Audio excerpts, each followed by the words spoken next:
Gilas Pilipinas mga bro, tinambakan ng Vietnam sa early game at coach ng Vietnam bumilib sa Gilas Pilipinas. So importante nga para sa Gilas Pilipinas na manalo sa Vietnam mga bro para papasok na sila agad sa semifinals. Pero nahirapan nga sila sa Vietnam at tinambakan pa sa first half.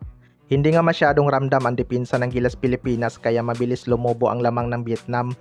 Kitang-kita talaga natin ang kawalan ng chemistry nitong Gilas Pilipinas.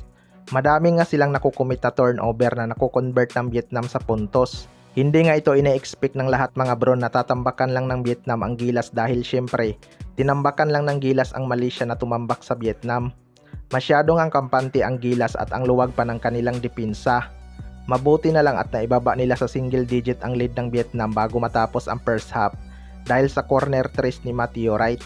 Pero mahaba pa naman ang oras mga bro at may chance pang makahabol ang Gilas.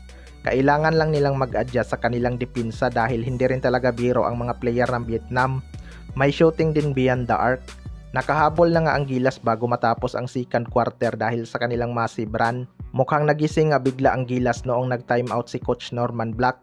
Hindi naman talaga ganun kadali ang mga laban nila dahil sa kakulangan ng preparasyon, unlike sa kanilang opponent. Sa kabilang banda naman mga bro, coach ng Vietnam bumilib sa lakas ng Gilas. Ito ngang Gilas Pilipinas ang inaasahang team to beat ngayong SEA Games at tayo din ang defending champion. Kailangan nga nilang madepensahan ang gold medal kaya hindi sila pwedeng mag-relax sa depensa. Napabilib naman ang coach ng Vietnam sa ginawang hasil ng Gilas Pilipinas mga bro. Akala nga daw nila ay hindi na kayang humabol ng Gilas dahil sa laki ng lamang. Sila naman yung nag-relax sa depensa kaya nahabol ng Gilas ang kanilang malaking lamang. Mabuti na lang at pumasok ang mga tres ni Dal Panupio at Matthew Wright. Hindi kasi masyadong ramdam si Bobby Ray Parks Jr. sa early quarter ng laban. Parang napagod nga ito last game dahil siya nga ang bumuhat sa Gilas. Kanya-kanyang diskarte nga ang mga player ng Gilas mga bro lalo na sa scoring dahil wala nga sila gaanong play. Hindi pa kasi nila pamilyar ang laro ng bawat isa. Mabuti na lang at naging maganda ang kanilang comeback. Yung mga big man natin kahit undersize pumapalag talaga sa ilalim lalo na si Justin Chua. Mahirap na kasi kapag natalo sila mga bro dahil parang butas ng karayom ang kanilang dadaanan papuntang finals.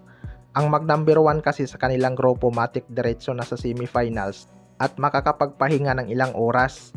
Kaya kudos sa Gilas Pilipinas mga bro, ginawa talaga nila lahat ang kanilang makakaya kahit mahirap na laban at iniipit pa sila ng host country na Thailand. Kayo mga bro, ano masasabi nyo tungkol dito?